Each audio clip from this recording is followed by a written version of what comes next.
Bismillah, salatu salam ala rasulillahi sallallahu alayhi wa sallam. Donc en introduction, le développement personnel et la spiritualité sont deux disciplines qui sont étroitement liées. Donc je vous ai invité à deux sessions, une session en spiritualité et une session en développement personnel. Le développement personnel s'intéresse à tout ce qui est le côté extérieur, donc la vie temporelle, tandis que la spiritualité s'intéresse quant à elle au côté intérieur des choses, donc à la spiritualité. Et les deux sont étroitement liés. Car les manquements dans une dimension peuvent se répercuter sur l'autre dimension. Si quelqu'un est anarchique dans sa vie temporelle ou a des manquements dans sa vie temporelle, il va avoir du mal à être bien spirituellement. D'ailleurs, c'est une technique utilisée par certains gouvernements pour pouvoir maintenir les populations dans l'aveuglement, de faire en sorte qu'elles ont du mal à assouvir leurs besoins primaires, qu'est l'alimentation ou le logement, afin qu'elles n'aient pas des tentations de déboucher sur des projets politiques. Donc certains gouvernements, pour assujettir ou asservir leur population, font en sorte que les besoins primaires de leur population soient difficilement assouvis, comme le besoin donc, du logement ou le besoin du travail. Et quand c'est difficile pour eux de remplir son ventre et de dormir, ça va être difficile pour eux de songer à s'intéresser à tout ce qui est de l'ordre de la gestion de la société, etc. Quoique ça a double tranchant, quand on n'a rien du tout, on a tendance à renverser les choses. Donc la révolution. Donc le gouvernement, lui, son objectif, c'est comment tu as, mais le minimum. Pas que tu n'as rien. Si tu n'as rien, tu vas être tenté de faire une révolution. Si tout le monde constate qu'ils n'ont rien, c'est la révolution. Donc l'objectif du gouvernement, c'est de te pousser à travailler de telle sorte que tout ton temps est dépensé pour obtenir juste de quoi assouvir le minimum de tes besoins primaires, afin de t'empêcher de songer à te consacrer à ce qui est transcendant, de l'ordre de la gouvernance, etc., etc. Donc il y a une étroite relation entre le temporel et le spirituel. Parce que le temporel, il est pour le spirituel ce que la forme est pour le fond. Donc il est important de préciser que l'islam ne sépare pas ces deux dimensions. On ne sépare pas le temporel du spirituel. Le laïcisme, oui, veut le séparer. Il veut séparer le temporel du spirituel. Si la spiritualité, c'est le fond du temporel qui est la forme, si on sépare ces deux dimensions-là, on va produire un islam sans forme, un islam sans acte, un islam de spiritualité où ce qui compte c'est que le cœur. Une forme de mourgisme moderne. Non, non, les deux sont étroitement liés. Attention à la laïcisation de l'islam qui aboutit sur la production d'un islam sans pratique, sans hijab, sans prière, sans ramadan, sans rien du tout. Tu te dis musulman et tu es fier d'être musulman, mais il n'y a aucun signe de l'islam dans ta vie. Méfiez-vous de la laïcisation de l'islam qui mène à cela. C'est pourquoi il est indispensable de travailler ces deux dimensions en même temps. Autant la dimension temporelle que la dimension spirituelle. Et c'est une erreur de les dissocier. De faire de la spiritualité, uniquement de la spiritualité, en faisant abstraction de votre vie temporelle à vous tous, c'est comme faire un travail en vain. Je vous donne des cours de spiritualité et je fais abstraction de votre vie temporelle qui, elle, peut être régie par une autre divinité que Allah subhanahu wa ta'ala. Ça peut vous pousser à rendre stériles les enseignements religieux. C'est-à-dire que vous allez assister à des cours islamiques, mais ces cours-là n'auront aucun effet réel sur votre spiritualité, puisque votre vie temporelle est régie par un autre Dieu qu'Allah subhanahu wa ta'ala. temporalité et spiritualité ne doivent pas être dissociés. Et ceux qui les dissocient sont en réalité des laïcs. Donc les musulmans qui donnent des cours d'islam en faisant abstraction du côté temporel de votre existence sont en partie laïcisés ou ils laïcisent leur enseignement. Donc si on fait du développement personnel, on doit s'intéresser autant à votre vie temporelle qu'à votre vie spirituelle, puisque l'islam ne dissocie pas les deux, ne sépare pas les deux. Donc l'objectif du développement personnel et de la spiritualité est de permettre, moyennant un programme, la jonction entre le fond et la forme des différents composants de ces deux disciplines, afin de prémunir soit de la production défectueuse, soit de la production d'une qualité uniquement de surface. Donc le but, c'est comment vous produisez de la qualité, pas uniquement au niveau de la forme, mais surtout dans le fond. Donc une qualité de fond et de vous prémunir de la défectuosité. Donc comme je l'ai dit tout à l'heure, les 3 malheurs qui risquent de frapper une personne au niveau des 3 dimensions les plus importantes, qu'est le relationnel, le spirituel ou le temporel au niveau financier par exemple, c'est l'endettement pour le côté temporel, la déception pour le côté relationnel, la démotivation pour le côté spirituel. Une personne qui est défectueuse au niveau de ces dimensions-là, elle risque de goûter au malheur.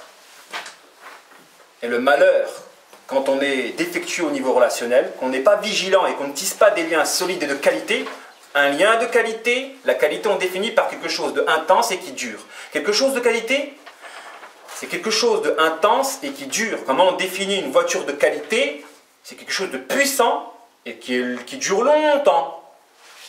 Une voiture, t'accélères, tu as du mal à atteindre les 100 km/h. Et au bout de 3 ans, tu as un problème de cardan.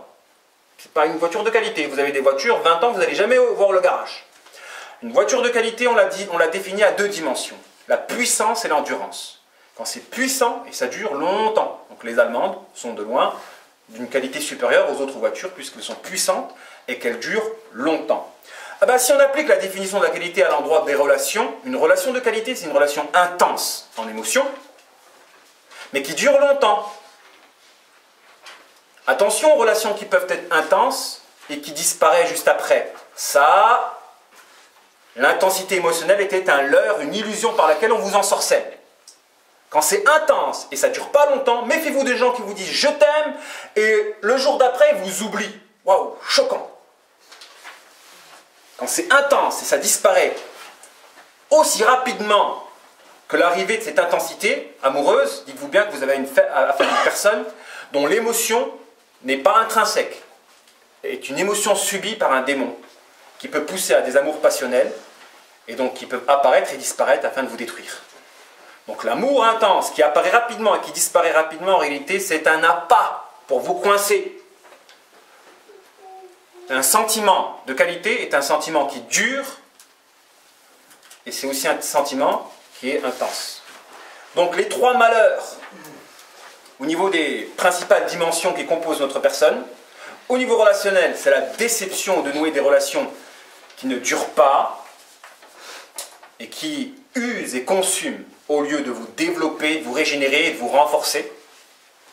C'est au niveau financier, l'endettement, c'est d'avoir des dépenses qui sont supérieures aux entrées.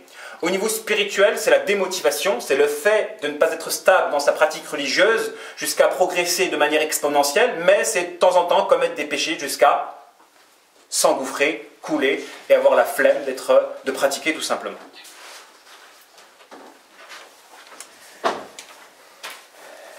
C'est pourquoi la première étape consiste à perfectionner la forme en remédiant aux discontinuités qui résultent de l'alimentation.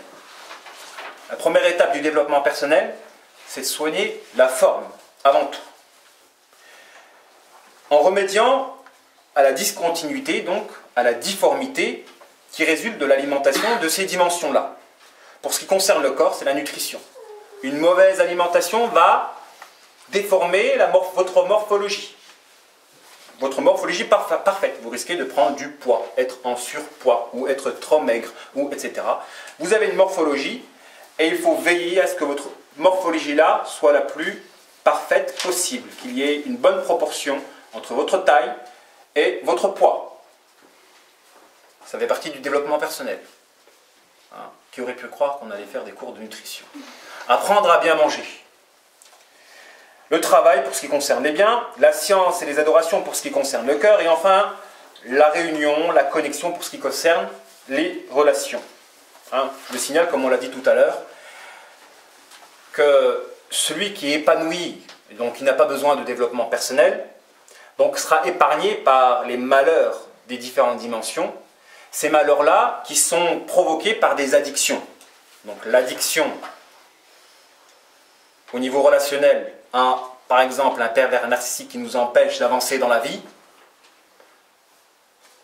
Donc c'est une addiction à une personne qui entretient notre déception. Attention, ça peut être tellement intense que ça peut saboter tout le reste. Une dimension, elle peut saboter tout le reste de votre personne. Vous ne travaillez plus, vous n'étudiez plus, vous n'avez plus de relation avec votre famille, vous vous isolez et vous coulez à cause d'une histoire de cœur. Toutes les dimensions sont reliées les unes aux autres. Une addiction à un péché, comme on l'a dit tout à l'heure, comme la masturbation, qui peut pousser certaines personnes à ne pas être stables dans la pratique religieuse, et au moment où ils commettent le fameux péché, ils ont la flemme de pratiquer puisqu'ils se disent « Oh, je suis un hypocrite, Shaitan vient avec le West-West, tu es un hypocrite, tu as fait ce péché-là. À quoi ça sert de continuer à pratiquer puisque tu es un pécheur, donc ne fais plus de bonne action, arrête la pratique, tout simplement. » Et la personne suit Shaitan, arrête de pratiquer, arnaquée qu'elle s'est fait avoir par une illusion satanique. Et toutes les autres formes d'addiction au niveau temporel, comme la consommation, qui poussent certaines personnes à s'endetter et à ne pas parvenir à joindre les deux bouts. La seconde étape, après le fait de s'atteler à la forme, il faut entretenir ces différentes dimensions-là par l'entretien du corps au moyen du sport. Donc tout ce qui est santé corporelle implique la nutrition et le sport, donc joindre l'alimentation et la dépense physique quotidienne qui permet l'entretien du corps. Donc tout le temps, je soigne l'entrée qui alimente et j'entretiens. C'est les deux étapes qui sont importantes pour veiller à parfaire une dimension de votre personne. Là, nous rentrons dans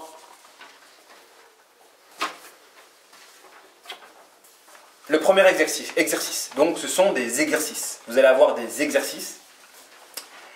Hein, ce n'est pas théorique. Aujourd'hui, vous êtes tous des acteurs, pas des spectateurs. Donc, mon objectif, c'est de former 40 personnes.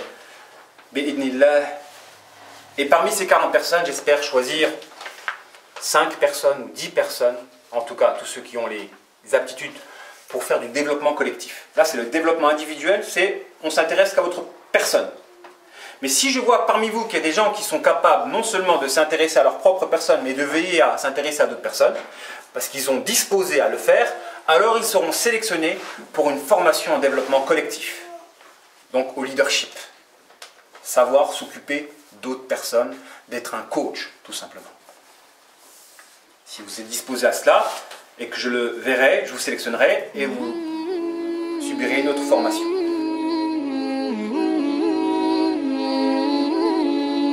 Donc le premier exercice, c'est quoi?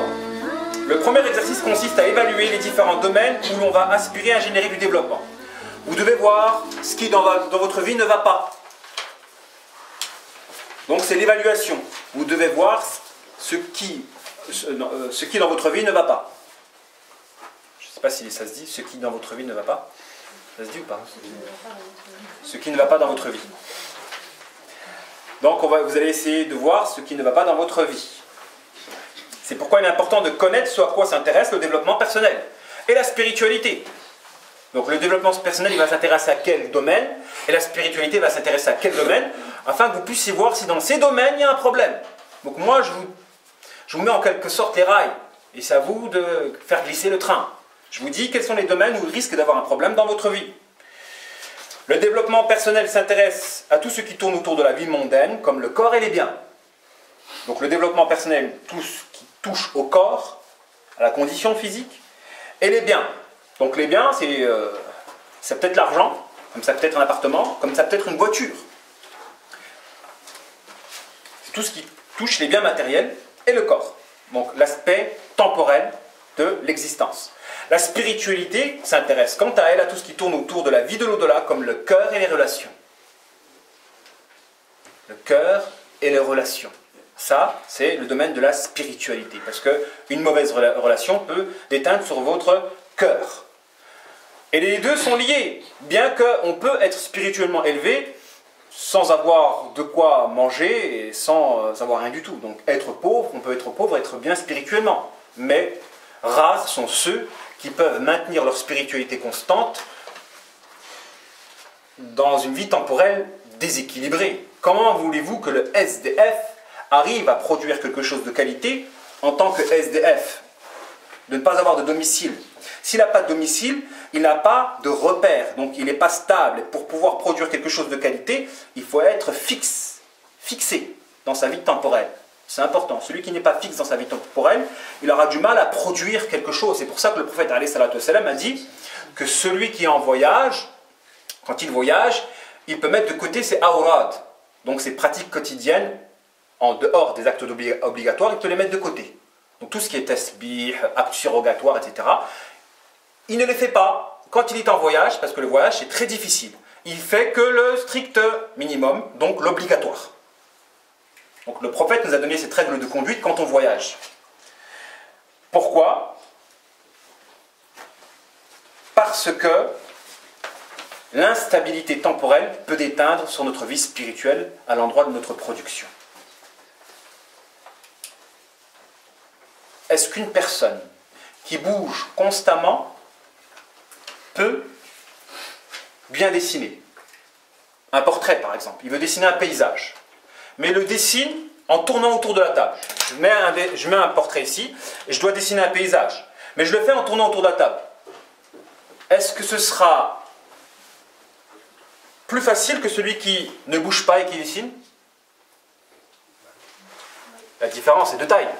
Celui qui bouge, il n'est pas fixe.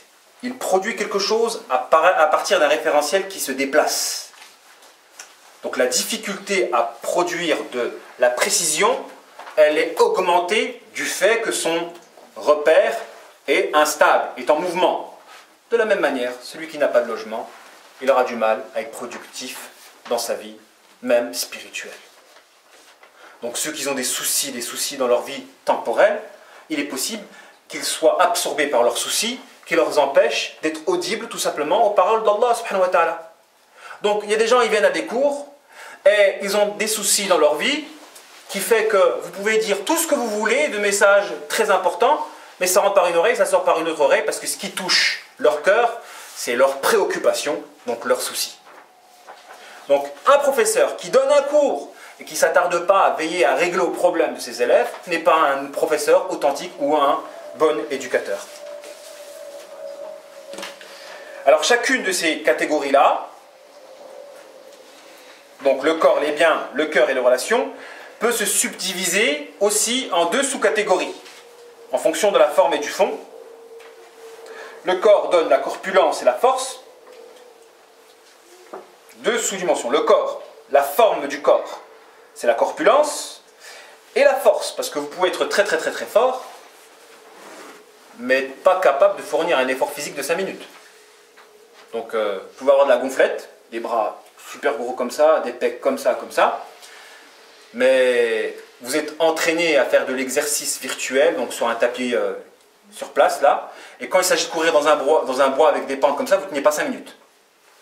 Donc il y a une différence entre la force de surface, ça en jette, mais quand il s'agit de porter quelque chose, vous êtes essoufflé à 5 minutes. Ou tout simplement une course cardio avec accéléré ralenti, vous êtes épuisé en 5 minutes. Donc il y a une différence entre la force de surface et la force profonde. C'est clair qu'avec une corpulence qui n'est pas dans de bonnes proportions, on va avoir du mal à avoir une force profonde. Quelqu'un qui est en surpoids, par exemple, il va avoir du mal à fournir un effort physique constant. Mais il y a des gens qui sont en surpoids, qui peuvent fournir un effort physique constant supérieur à celui qui a une bonne proportion de chair au niveau de son corps. Quoi qu'il en soit, le corps la forme, c'est la corpulence, le fond, c'est la force. Et il faut tendre à développer cette dimension-là au niveau de la forme et du fond. La forme et le fond. Au niveau des biens, c'est les objets et l'utilité. Donc, il faut veiller à ce que les objets nous soient utiles. Si on a des objets qui ne fonctionnent plus, il faut soigner la forme de telle manière qu'elle puisse être utile. Hein? Je crois que le plus important au niveau des biens, c'est l'utilité. Bon, je sais pas, peut-être les voitures, les gens les accordent beaucoup d'importance à la carrosserie. Admettons, vous avez une aile qui est un petit peu endommagée. Mais pourquoi vous allez au garage et à payer 300 €, 400 € pour une aile endommagée? Est-ce qu'elle vous empêche de rouler? L'aile endommagée? Le seul argument qu'une personne peut dire, et je le cautionnerais, c'est pour éviter les contrôles de police, parce que si elle est endommagée, les polices ils ont plus de chances de m'arrêter. Donc là, je suis d'accord avec toi, tu peux réparer si tu veux éviter les contrôles de police. Encore que si tu en règles, à quoi bon? Si tu en règles, à quoi bon? Mais c'est un business, le business de la surface, de la religion de la surface, de la religion de l'apparence. Regardez, ce qui compte c'est la forme. La forme, la forme. Mais pourquoi dépenser une fortune dans la carrosserie? Quand ce qui compte dans un véhicule, c'est qu'elle t'emmène d'une direction A, d'un point A à un point B. C'est ça qui compte dans un véhicule. Hein? Mais allez dire ça aux femmes. Ou aux hommes aussi. Parce qu'il y a des gens, ils accordent aussi beaucoup d'importance à la forme de leur véhicule. Le cœur, c'est les adorations et la foi. Avons-nous des actes d'adoration pleines de profondeur? La profondeur. Ida arada bi 'abdihi al-khayra faqahahu fi ad-din. Le prophète alayhi salam dit dans un hadith rapporté par Bukhari, quand Allah veut du bien pour l'un de ses serviteurs, faqahahu fi ad-din, il lui donne la compréhension de la religion. La véritable science, c'est la compréhension. C'est pas le fait de connaître le hadith, la chaîne de transmission, ça a été rapporté par telle personne, etc. Non, Ibn Jawzi dit que le véritable savoir, dans son ouvrage La pensée vigile, la véritable science, c'est la compréhension de la religion. Quelqu'un sait quand il comprend. N'oublie pas, Amine, 30 minutes. Quelqu'un sait quand il comprend. Alors, si vous assistez à des cours, on vous donne du savoir de surface encore. Alors d'aujourd'hui, subhanallah, on vit une époque où la surface est rentrée en opposition, en clash avec la profondeur. Et vous remarquerez que les cours que je donne, c'est des cours axés sur la profondeur. J'axe beaucoup sur la profondeur et le sens des choses. Moi, ce qui m'intéresse, c'est le sens des choses. Vous avez d'autres personnes, ce qui leur intéresse, c'est la surface. Alors que le plus important, c'est le profond. De la même manière, à quoi bon avoir un véhicule s'il ne t'emmène pas d'un point A à un point B? À quoi bon avoir un savoir qui ne génère pas en toi une pratique? Parce que tu ne l'as pas compris comme tu devrais le comprendre. Et enfin, une relation, à quoi ça sert? À quoi ça sert de tisser des relations? Pour que la relation vous apporte. Pour que la relation soit pour vous un soutien. Pour que la relation vous rende des services. À quoi ça sert d'avoir des relations quand les gens sont là, uniquement quand tout va bien, mais quand ça ne va pas, ils ne sont plus là? Donc à l'heure d'aujourd'hui, si on doit déclarer une guerre, on doit déclarer une guerre sur le fait qu'il y ait uniquement de la surface dans notre vie.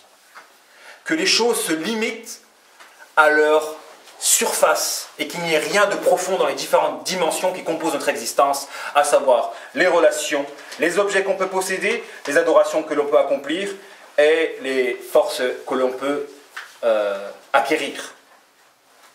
S'il n'y a que de la surface et il n'y a rien de profond, à quoi ça sert? On vit une époque, justement, où la surface est rentrée en collision, en clash avec la profondeur, et on a le devoir de donner la victoire, justement, au côté profond des choses, en tissant des liens authentiques où la personne sera quelqu'un qui vous rendra service au moment où vous aurez besoin d'elle, et qui ne sera pas là uniquement quand tout va bien, et qui disparaîtra quand ça ira mal, et que vous ayez des actes d'adoration qui stimulent votre foi, qui fait vibrer votre cœur, qui vous rapproche davantage d'Allah subhanahu wa ta'ala, et qui élargit votre vision, donc un savoir qui élargit votre vision. Donc la science, la surface, c'est l'information, la profondeur, c'est la compréhension. Donc un savoir authentique est un savoir qui élargit votre vision. Une adoration authentique est une adoration qui augmente votre foi, qui vous rapproche davantage d'Allah subhanahu wa ta'ala. Et un objet authentique, entre guillemets, est un objet qui vous est utile. Alors il s'agit, durant cet exercice, d'évaluer tous les secteurs où doit s'opérer un développement dans votre vie. Là, j'ai exposé les différentes dimensions où il peut y avoir des problèmes dans votre existence, en précisant qu'il peut y avoir des sous-secteurs, comme le secteur administratif, qui peut effectivement bloquer votre épanouissement personnel. Comme vous savez, la gestion des biens temporels peut être liée à un côté administratif, comme la question de votre véhicule, où il est nécessaire de l'immatriculer, de l'assurer, bien que l'assurance est interdite en islam, donc je le précise, il est nécessaire de l'immatriculer, etc. Et dans cette gestion administrative, il peut avoir un secteur, un sous-secteur lié justement à la gestion de vos biens matériels. Et une mauvaise gestion justement de ces secteurs administratifs peut perturber aussi votre existence. Donc il peut y avoir d'autres secteurs qui sont, ça peut se ramifier. Donc, vous avez un tronc commun, et après ça se ramifie, ça se ramifie, ça se ramifie. Ajoutons qu'il faut aussi établir un ordre de priorité des secteurs les plus essentiels afin de procéder à une réforme par étapes et d'éviter les actions stériles quant à l'approche de votre bien-être. Donc, comme je l'ai dit tout à l'heure, il peut y avoir un secteur, dans tous ces secteurs-là, qui absorbe davantage votre cœur. Parce que tout est une question de besoin. Si le secteur affectif est un secteur essentiel pour vous, ne pas le combler risque de rendre aveugle la personne à l'endroit de tous les autres secteurs. Quand le secteur affectif n'est pas comblé, la personne peut connaître une forme de dépression. Tiens, la dépression est aussi l'un des malheurs d'une mauvaise gestion d'une dimension. La dépression. Parce que ça peut générer justement la dépression à l'endroit des autres dimensions. Si le côté affectif n'est pas comblé, vous pouvez avoir une baisse de régime qui va vous empêcher de produire de la qualité, même de produire quelque chose, tout simplement à l'endroit de toutes les autres dimensions. Administrative, vous pouvez pas, vous allez dormir toute la journée, soin, vous n'allez rien faire, vous allez laisser la vie vivre. Vous n'allez même plus vivre, subhanallah. Je signale qu'on vit, on ne vit pas pour vivre. On vit pour adorer Allah subhanahu wa ta'ala. La monotonie doit être combattue. Vous ne devez pas vivre pour vivre. Vous ne devez pas avoir des jours qui se ressemblent. Dans le développement personnel, on le verra dans se challenger, dans l'exercice, se donner des objectifs dans la vie, de faire en sorte que toujours le jour qui suit soit meilleur que le jour qui précède. Vous devez être ambitieux dans votre vie et lutter contre la monotonie. Et ne pas vous laisser vivre en laissant le temps passer. Être spectateur de votre existence. Vous dormez parce que vous êtes consumé par une déception qui a généré une dépression à l'endroit de toutes les autres dimensions. Et ça rime en plus. Le second exercice, après l'évaluation des différentes dimensions où il y a un problème dans notre vie, parce que, comme je viens de le dire, on a tous un besoin impérieux de travailler profondément ces disciplines qu'est le développement personnel et la spiritualité. Spiritualité, j'entends spiritualité pragmatique, pas théorique où on parle, vous êtes des spectateurs et vous n'agissez pas. Non, il faut une spiritualité qui génère un changement dans votre vie. Un changement positif, il y a de la réforme, autant dans la vision de voir les choses que dans l'action. Parce qu'on a tendance, malheureusement, lorsque l'on gère mal notre existence, nos ressources, quand on vit justement dans l'anarchie, à gaspiller. Et il existe un gaspillage spirituels, comme ceux qui agissent dans l'innovation, dans la bid'a, ils pensent bien faire en adorant d'une adoration qui ne plaît pas à leur créateur puisqu'elle n'a pas été instituée par Allah subhanahu wa ta'ala, moyennant son prophète. Du coup, ils gaspillent leur énergie spirituelle à le dépenser dans un acte qui ne génère pas l'agrément divin. Comme il existe un gaspillage affectif lorsque vous aimez et vous espérez en des personnes qui vous trahiront ou qui vous exploitent. Et tout gaspillage mène à la ruine et à la perte. Donc le gaspillage, il peut se mettre en pratique à tous les niveaux, autant au niveau matériel qu'au niveau spirituel, qu'au niveau relationnel. Et on a tous un besoin de mettre de l'ordre dans notre vie. Et le développement personnel, ça sert à ça. Mettre de l'ordre dans votre existence afin que le circuit de votre lumière soit fermé et que vous ne gaspillez pas. Et quand vous ne gaspillez pas, votre lumière se régénère à chaque fois et vous vous développez. Plus le temps passe, plus vous devenez bien dans votre vie, vous vous épanouissez. Donc le but de ces disciplines-là, c'est de vous épanouir. On a tous un besoin de nous épanouir parce que malheureusement, le malheur à l'endroit d'une dimension génère une absorption qui nous tétanise par rapport au reste. La dépression. Et rares sont les personnes épargnées par ce type de malheur-là. D'où la nécessité de se dépenser dans ces disciplines-là. Et quand là je parle de développement personnel, là je parle de développement personnel islamique. Rien à voir avec PNL, machin, à l'américaine. Attention, moi je m'étonne comment des gens puissent le savoir des Américains. Ils vont devenir américains.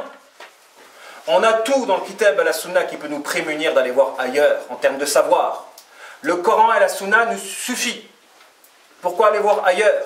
Donc quand je parle de développement personnel ici, je parle de développement personnel islamique en conformité avec le Coran et la Sunna. Donc quelque chose qui vous épanouit. Pourquoi aller voir ailleurs? Bien qu'on peut trouver du bon et de la vérité dans des personnes étrangères, mais le fait de prendre du savoir ailleurs par un complexe d'infériorité ne peut que vous éloigner de la vérité. En pensant qu'il existe des vérités ailleurs que toi tu ne possèdes pas dans tes sources scripturaires, va t'éloigner nécessairement de la vérité. Et vous avez des gens qui étudient justement ces disciplines-là en s'éloignant du kitab et de la sunna et qui, wallahi, ne développent pas. Puisque le véritable développement, je le répète, il est spirituel. Parce qu'il y a des ordres de priorité, bien que c'est une évidence à l'heure d'aujourd'hui, la dimension qui compte le plus pour la majorité, c'est la dimension du cœur et du relationnel. Ils veulent aimer et être aimés. Et quand cette dimension-là n'est pas comblée et assouvie, ils sont déséquilibrés à l'endroit de toutes les autres. Alors qu'un véritable croyant, normalement, il doit aimer Allah et aspirer à être aimé par Allah. Et si cette dimension-là n'est pas assouvie, il doit être déstabilisé dans toutes les autres, normalement. Il existe donc deux types de dépression.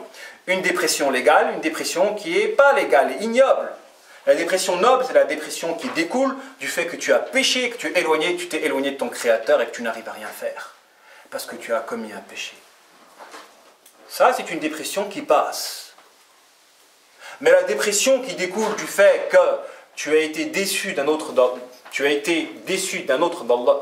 qu'Allah subhanahu wa ta'ala, et à cause de cette déception-là, tu t'es détourné d'Allah subhanahu wa ta'ala tout simplement. C'est que cet autre-là, il avait plus de place dans ton cœur que ton Créateur.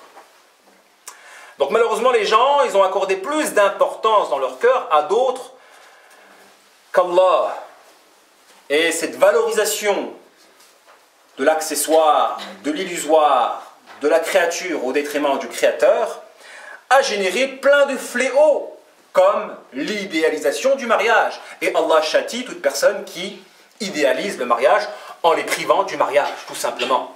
Quand tu idéalises une chose, tu fais de la chose quelque chose d'inaccessible. Tu cours derrière une ombre que tu n'arriveras jamais à saisir, comme des mirages. N'idéalisez pas une chose. Prenez toute chose comme un moyen de tendre vers le Créateur. Même la vie n'est pas une fin en soi. Si on doit vivre pour adorer Allah. Vivre pour vivre en se limitant à manger, boire, etc., etc. À quoi ça sert? On n'a pas été créé uniquement pour manger et boire. On a été créé pour transcender justement ses besoins primaires, moyennant l'adoration d'Allah subhanahu wa ta'ala et le fait de se fixer un challenge dans cette vie-là, par laquelle on va mettre la volonté divine au-dessus de tous nos besoins. Et on profitera, Inch'Allah, après la mort. Malheureusement, les gens, ils ont été trompés par la vie d'ici-bas, et ils ont mis cette vie, ils ont accordé plus d'importance à cette vie au détriment de la vie de l'au-delà. Et on le verra dans le cours de tout à l'heure sur les hologrammes et le caractère illusoire de la vie, que beaucoup de gens, si ce n'est la majorité, se sont fait avoir par le côté illusoire de la vie d'ici-bas, en ayant valorisé la vie d'ici-bas au détriment de la vie de l'au-delà. Innil kafiruna illa fi ghurur. Innil kafiruna illa fi ghurur. Certes, les mécréants sont dans l'illusoirité la plus complète. Qu'Allah nous préserve justement de faire partie de cette catégorie-là. Alors le second exercice, c'est la localisation. Après avoir évalué les différentes dimensions dans lesquelles il y a un problème dans votre vie, on va essayer de vous localiser dans la forme et le fond, au niveau de votre condition physique, de votre situation financière, de votre relation avec Allah, de votre relation avec vos prochains. Le but étant de mettre en évidence les manquements et les gaspillages qui génèrent des maux comme la torpeur, l'endettement, la démotivation, la déception, à l'origine de votre propre déséquilibre. Donc comme on l'a dit tout à l'heure, les fléaux de ces différentes dimensions-là, ça peut être la torpeur, la paresse, le désœuvrement, qui est un fléau. Alors aujourd'hui, on voit des gens, ils sont désœuvrés. Ils ne sont même pas capables de faire des choses. Ils ne sont même pas capables de mettre sur pied un projet.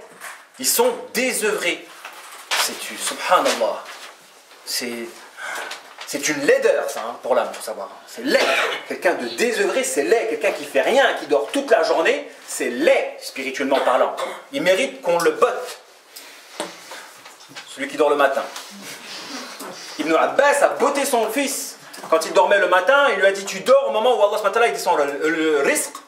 Allah, il descend le risque, et toi tu dors, il a botté à l'essor. Va chercher ta subsistance, bosse, travaille. Donc être désœuvré, c'est une laideur. Les gens s'intéressent justement qu'à la beauté physique, et ils ont oublié les beautés spirituelles, comme justement le fait d'être dynamique dans la vie et d'être ambitieux. Donc la paresse, la torpeur, le désœuvrement qui sont des fléaux liés justement à l'alourdissement du corps. L'endettement, le fléau lié justement à la situation financière, on l'a vu tout à l'heure, la démotivation liée à la relation avec Allah subhanahu wa ta'ala, ou la dépression, et la déception à l'origine de votre propre déséquilibre, la déception liée aux relations avec votre prochain, qui est peut-être un parent, un frère, un ami ou un amant. Ou une bien-aimée. Notons qu'il est nécessaire au préalable de définir les différents types de relations que vous pouvez nouer, comme amoureuses, amicales, familiales, professionnelles ou religieuses. Donc, il y a différents types de relations. Ainsi, l'exercice qui vous est demandé, là, c'est de répondre aux différentes questions qui suivent. La première question. Ai-je une morphologie susceptible de générer de la puissance et l'endurance de mes capacités physiques? Ou plutôt, ai-je une morphologie qui m'handicape et m'empêche de fournir un effort constant? Ok? Vous pouvez répondre à cette question-là. Encore, il faut faire un minimum de sport pour savoir le savoir. Pour pouvoir le savoir. Là, on parle que physique, on parle pas... Là, on parle que physique. On répond par oui ou par non, on développe un peu. Là, vous pouvez développer. Seconde question. Ai-je une entrée financière susceptible d'assurer mes dépenses quotidiennes essentielles? Bon, ça dépend, si vous êtes hébergé ou vous êtes indépendant. Mais ne soyez pas hébergé chez vos parents toute votre vie. Pensez à sortir. Ne restez pas chez votre mère alors que vous avez 30 ans. En tout cas pour les garçons. Il est intolérable qu'un garçon reste chez papa-maman alors qu'il est en âge de travailler. L'imam Shafi'i disait, j'ai été étonné de voir une personne à 21 ans être grand-père.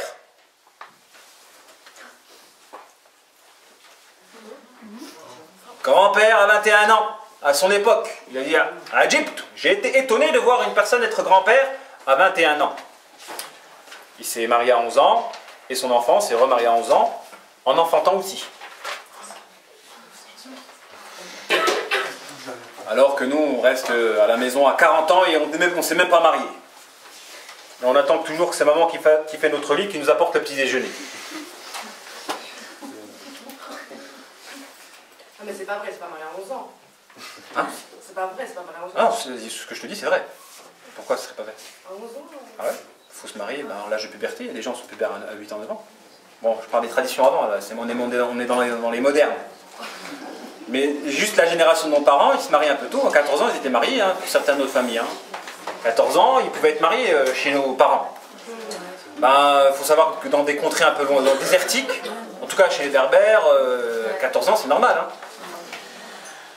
17 ans, 18 ans, et nous, on vit une époque où ça se retarde de plus en plus. Ça se retarde. Non. À l'époque d'avant, pubère, il se mariait, et la puberté, il l'obtenait à 8 ans, 9 ans. Alors, ai-je une entrée financière susceptible d'assurer mes dépenses quotidiennes essentielles, ou plutôt ai-je un rythme de vie où mes dépenses l'emportent sur mes gains? Pour ceux qui ont des dépenses, ceux qui n'ont pas d'argent, ils ne peuvent pas dépenser grand-chose.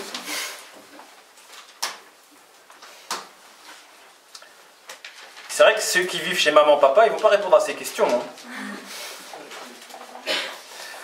Hein, ils peuvent détourner la question. Donc, il leur sera demandé en développement personnel, débrouille-toi pour trouver un appart, mon ami. Si ça peut poser... C'est pour ça que dans le développement personnel, vous avez des contextes qui peuvent vous empêcher de vous épanouir. Quand papa, maman vous empêchent justement de vous épanouir en vous le bloquant. Et là, on peut dire qu'il y a un problème au niveau relationnel et donc une forme de relation toxique familiale, où ce sont vos parents qui empêchent votre développement. Il peut être affectif en vous empêchant de vous marier, comme il peut être tout simplement temporel en vous empêchant de prendre... l'expression, votre envol. Et j'ai une question, excusez-moi. Oui. De vivre seul aussi, ça peut être une barrière pour le Oui. développement personnel? Ça peut être une barrière pour le développement personnel. Vivre dans le toit des parents, c'est peut-être une barrière, comme vivre seul peut être aussi une barrière. Non.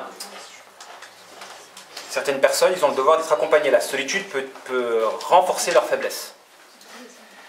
Alors, troisième question, ai-je une adoration susceptible d'augmenter ma foi, ou plutôt suis-je tellement instable que ma foi augmente un jour et baisse un autre jour, de sorte de pratiquer l'islam d'une pratique routinière et sans âme? Beaucoup de gens sont affectés par la pratique routinière, où les jours se ressemblent, et les actes sont devenus plus des mécanismes que des actes que stimulent votre compréhension des choses et l'intensité de votre foi. Voilà, si on n'est pas tous frappés par ce problème-là...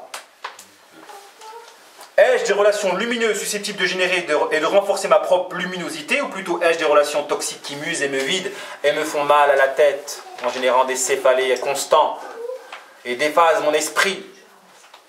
Eh oui, les relations toxiques peuvent déphaser votre esprit, vous pousser à dormir et vous rendre narcoleptique.